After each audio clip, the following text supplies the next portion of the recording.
প্রহ্লাদ চরিত্রের গল্প শ্রীমদ্ভাগবত মহাপুরাণের সপ্তম স্কন্ধে খেঁড ৭ অধ্যায় ১ থেকে ১০ পর্যন্ত মূলত বর্ণিত অন্যতম শ্রেষ্ঠ ভক্তি উপাখ্যান। এটি নারদ মুনি যুধিষ্ঠিরকে শোনান। প্রহ্লাদ মহারাজকে ভাগবতে ভক্ত শিরোমণি, ভক্তদের মধ্যে শ্রেষ্ঠ বলা হয়েছে।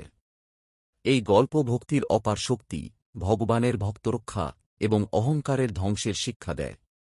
গল্পের সারাংশ: হিরণ্যকশিপু এক দৈত্যরাজ ছিলেন।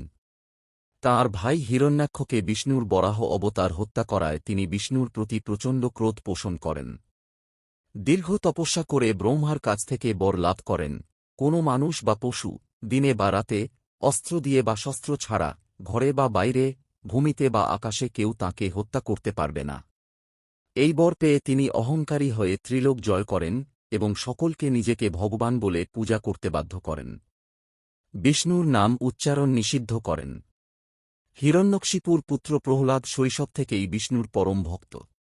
গর্ভাবস্থায় মায়ের সঙ্গে নারদ মুনির কাছে বিষ্ণুতত্ত্ব শুনে তিনি ভক্ত হয়ে জন্মান।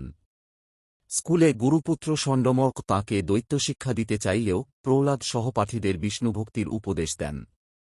এতে ক্রুদ্ধ হিরণ্যকশিপু প্রহ্লাদকে বারবার হত্যার চেষ্টা করেন।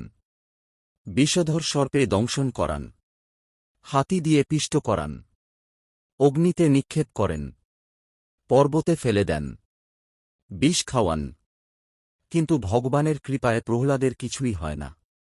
প্রহ্লাদ সর্বদা ও নমো ভগবতে বাসুদেবায় মন্ত্র জপ করেন এবং বিষ্ণু সর্বত্র বিরাজমান বলে বিশ্বাস করেন।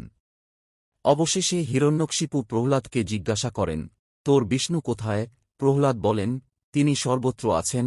এই স্তম্ভেও ক্রুদ্ধ হিরণ্যকশিপু স্তম্ভে আঘাত করতেই ভগবান নৃসিংহ অবতারে অর্ধসিংহ অর্ধমানুষ প্রকাশিত হন।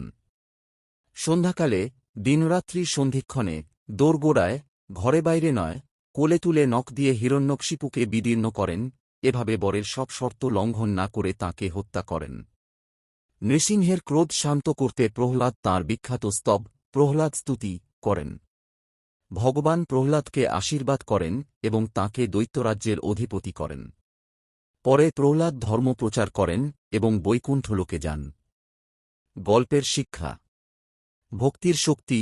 অসুরকুলে জন্মেও প্রহ্লাদের ভক্তি অটল। ভক্তকে ভগবান সর্বদা রক্ষা করেন।